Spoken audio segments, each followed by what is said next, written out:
ఈ రోజు ఈ యొక్క సమాచారం అంతా కూడా ఇక్కడ ఉండే సభ్యులంతా కూడా మీరే కాదు, రాష్ట్రంలో ఉండే ప్రజలంతా ఆవేదనతో ఉన్నాం, ఆందోళనతో ఉన్నాం. అందరి మనోభావాలు కూడా దెబ్బతినే పరిస్థితికి వస్తుంది.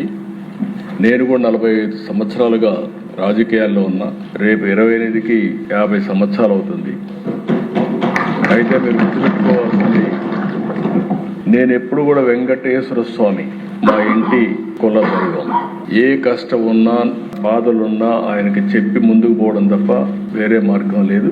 మళ్ళీ చెప్తున్నా, ప్రతిరోజు నేను ఒక 2 నిమిషాలు ఆయన ఫోటో పెట్టుకొని ప్రార్థన చేసి మంచి మనసునివ్వండి, మంచి పని చేయడానికి ఆశీర్వదించమని కోరుకుని అక్కడి నుంచి భారం అంతా దేవుడి పైన వేసి ఇంతవరకు పనిచేస్తా వచ్చాను. అదే నా శక్తి.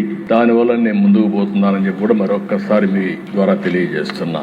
అందుకే అనేక సార్లు చెప్పాను, సాక్షాత్ వెంకటేశ్వర స్వామి నా మీద 23 క్లేమోర్ మైన్స్ బ్లాస్ట్ చేస్తే నన్ను కాపాడింది ఆ దేవుడు తప్ప, ఇది నాకు పునర్జన్మ తప్ప ఇంకోటి కాదు.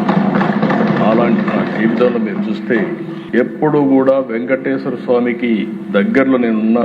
ఎంతో మంది దగ్గరికి వచ్చి ఉద్యోగాలు కానీ షాపులు కానీ అక్కడ ఇంకోటి చేయాలంటే ఎప్పుడు నేను ఇల్లు కాలేదు. నేను ఇప్పటికి కూడా ముఖ్యమంత్రిగా ఉన్నా, ప్రతిపక్షంలో ఉన్నా, నేరుగా క్యూలో వెళ్ళి దర్శనం చేసుకొని వచ్చాను తప్ప ఇంకోటి కాదు. ఎందుకంటే మనం చేసేదానికి సేవ చేయాలి. ఆ సేవలో మనం ఉంటే రాష్ట్రానికి మంచి జరుగుతుంది, అందరికీ మంచి జరుగుతుంది. మనం ముందుకు పోతున్నాం ఆ దిశ.